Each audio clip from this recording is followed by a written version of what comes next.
नमस्कार दोस्तों, अडानी के स्टॉक से दोबारा से गिरना शुरू हो चुके हैं। अब क्वेश्चन ये आता है कि इसके पीछे का रीजन क्या है और अब अडानी के स्टॉक के अंदर आगे क्या हो सकता है। लेकिन सबसे पहले एक बहुत जरूरी बात मैं आपको बताना चाहता हूं। देखिए, इस चैनल पर जितने भी लोग मेरे सब्सक्राइबर्स हैं, अगर उन्होंने ये वाली वीडियो देखी है तो उनको ये बात पता थी कि अडानी के स्टॉक के गिरने की संभावना ही है। उनको ये बात भी पता थी कि कौन कौन से स्टॉक्स जो है वो दोबारा गिर सकते हैं अडानी के, और उनको ये बात भी पता थी कि कौन कौन से ऐसे स्टॉक्स हैं जिनकी गिरने की संभावना बहुत ही ज्यादा कम है। अब देखिए, सबसे इंपॉर्टेंट बात यह है कि मैं आपको एक डाटा बताना चाहता हूं, लेकिन उस डाटा का पता तो मुझे जस्ट अभी 1 घंटे पहले चला है। मैं आपको सच कह रहा हूं, उस डाटा का पता मुझे सिर्फ 1 घंटे पहले चला है। तो उस वीडियो के अंदर जो मैंने बात कही थी वो बिल्कुल सच साबित कैसे हो रही है। अडानी के स्टॉक वही स्टॉक क्यों गिर रहे हैं जिनकी मैंने बात करी थी। देखिए, मैं एक बात हमेशा कहता हूं कि डाटा एक अपनी जगह है, चार्ट पैटर्न को रीड करना एक अपनी जगह है, लेकिन जब तक आप उसमें साइकोलॉजी ऐड नहीं करेंगे आपको वो चार्ट बिल्कुल सही तरह से काम कभी नहीं करेगा।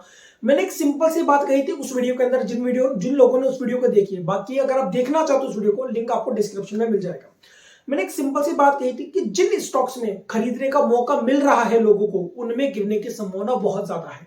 और वही स्टॉक, फिर चाहे मूजा सीमेंट हो या फिर बाकी जितने भी स्टॉक है जिनके अंदर खरीदने का मौका दिया गया था, वो सारे के स्टॉक गिरने की संभावना ज्यादा रखते थे और वो आज गिर भी रहे हैं। लेकिन अब आपके दिमाग में क्वेश्चन ये चल रहा है कि अब आगे अडानी के स्टॉक में क्या हो सकता है। सबसे पहले मैं आपसे एक बात कहना चाहता हूं। देखिए, मैं कोई किसी भी तरह का कोई भविष्य करता या एस्ट्रोलॉजर नहीं हूं। मैंने उस वीडियो के अंदर आपसे बस एक बात कही थी कि अगर अडानी के स्टॉक में गिरावट आती है तो कम से कम एटलीस्ट आपको ये तो पता हो कि उसकी गिरावट के पीछे का रीजन क्या है, ताकि आप कोई ना कोई डिसीजन ले सके उस चीज को सुधारने के लिए। बस मैंने उस वीडियो के अंदर आपको ये कहा था। मैंने आपसे ये नहीं कहा था कि आप बेच दीजिए या फिर आप उसके बाद जब ये स्टॉक गिरे तब इन्वेस्टमेंट कीजिए। वो पूरा डिसीजन आपका है। मेरा काम आपको केवल एक राह देना, एक समझाना है कि ऐसी स्थितियां बन सकती है। लेकिन फिर भी उस वीडियो के अंदर बहुत सारे ऐसे कमेंट्स आए, बहुत ही अजीब से कमेंट्स थे, लेकिन मैं फिर भी उन लोगों को कोई रिप्लाई नहीं देता हूं, क्योंकि देखिए सिंपल सी बात है, मुझे जो अपना एनालिसिस लगता है वो मैं आपके सामने पेश कर देता हूं और वो चीज आपको सही साबित होती हुई दिखाई देती है। दूसरी बात, और ये केवल आज की बात नहीं है, रशिया यूक्रेन युद्ध के अंदर भी मैंने सबसे पहले यूट्यूब पर आकर कहा था कि ये खरीदने का सबसे अच्छा मौका है।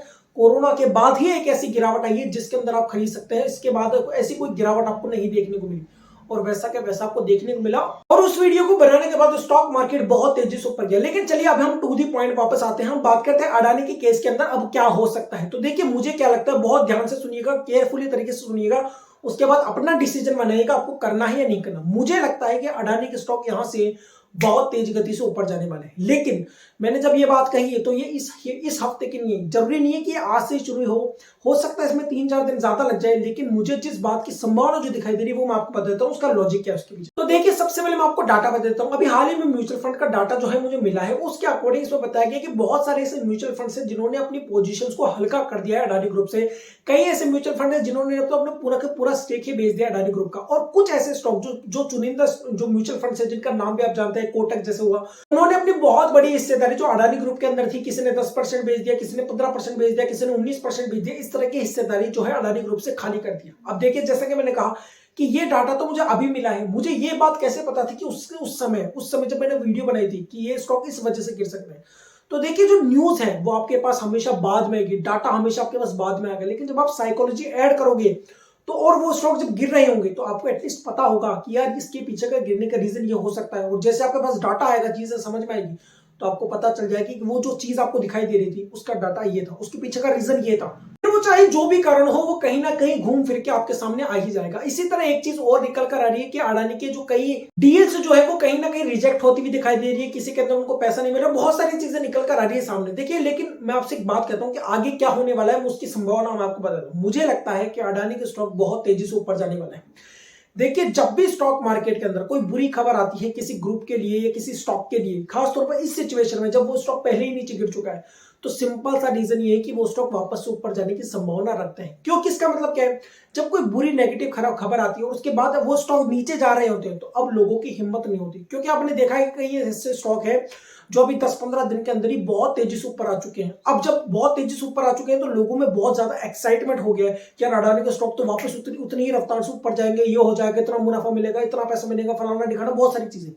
तो अब लोगों को डर बिठाना जरूरी है ताकि वो उस स्टॉक को हाथ ना लगाए। और जैसा कि मैं कह चुका हूं आपको कि स्टॉक मार्केट नहीं चाहता कि आप पैसा कमाएं, तो अगर वो नहीं चाहता आप पैसे कमाएं, वो आपके सामने कुछ ऐसी ऐसी तस्वीर रखेगा ताकि आप उस स्टॉक को ना खरीदें। अब वो ऐसी तस्वीर रखने के लिए वो सिर्फ एक ही तरीका है कि वो आपको डर बनाए। अब डर बनाने का तरीका, जैसे मैंने आपको कहा कि अभी एक डाटा है, स्टॉक्स भी गिर रहे हैं, तो लोगों की हिम्मत नहीं हो रही है बस उसको स्टॉक को हाथ लगाने की। अब अगर 1-2 दिन इस तरह की गिरावट और आ जाती है तो होगा क्या, लोगों में अपना डर का स्तर और भी ज्यादा बढ़ जाएगा। और मुझे लगता है कि अगर ऐसा होता है, इस बात की संभावना जो कि ज्यादा है, अगर ऐसा होता है और उसके बाद जब ये स्टॉक ऊपर चलना शुरू करेंगे तो फिर ये आपको खरीदने का मौका तक नहीं देंगे। आप कहेंगे बस एक बार नीचे आ जा, बस ये एक बार अगर ये स्टॉक नीचे आ गया तो मैं इसको खरीद दूंगा, एक बार अगर ये मेरे प्राइस पे आ गया तो मैं खरीद दूंगा, लेकिन ये आपके प्राइस पे कभी आएगा ही नहीं। ये स्टॉक ऊपर जाते रहेंगे, जाते रहेंगे और जाते रहेंगे। इस बात की संभावना मुझे अभी दिखाई दे रही है, जो भी अब रिसेंट सिचुएशन चल रही है। लेकिन मैं आपसे फिर बोलता हूं, मैं कोई भविष्य करता नहीं हूं, मैं कोई आपको सजेशन नहीं दे रहा हूं कि आप बाय कीजिए, शेयर कीजिए, कुछ भी कीजिए। मैं केवल आपको ये बता रहा हूं कि जब भी कोई स्थिति बनेगी अडानी के खिलाफ, चाहे ऊपर की बने चाहे नीचे की बने, तो आपको एटलीस्ट पता हो कि इसके पीछे का रीजन क्या हो सकता है, क्या साइकोलॉजी है इसके पीछे, ताकि आप अपने डिसीजन खुद ब खुद ले सके, समझदारी के साथ ले सके। आप एवं किसी स्टॉक को खरीदना, एवं किसी स्टॉक को बेचना, आपको पता हो कि आप क्यों खरीद रहे हैं, क्यों बेच रहे हैं, इसका रीजन एटलीस्ट आपको पता हो। और इस वीडियो का बनाने का मकसद भी आपको केवल यही समझाना है कि जो भी स्थिति आपके सामने निकल कर अडानी की, आपको पता हो कि उसके पीछे का रीजन क्या हो सकता है। तो ये वीडियो आपको कैसा लगा मुझे कमेंट करके जरूर बताएगा। अगर इस वीडियो कुछ नया सीखने वाले इस वीडियो को लाइक कीजिएगा, शेयर कीजिएगा, दोस्तों सब्सक्राइब जरूर कीजिएगा। जय हिंद।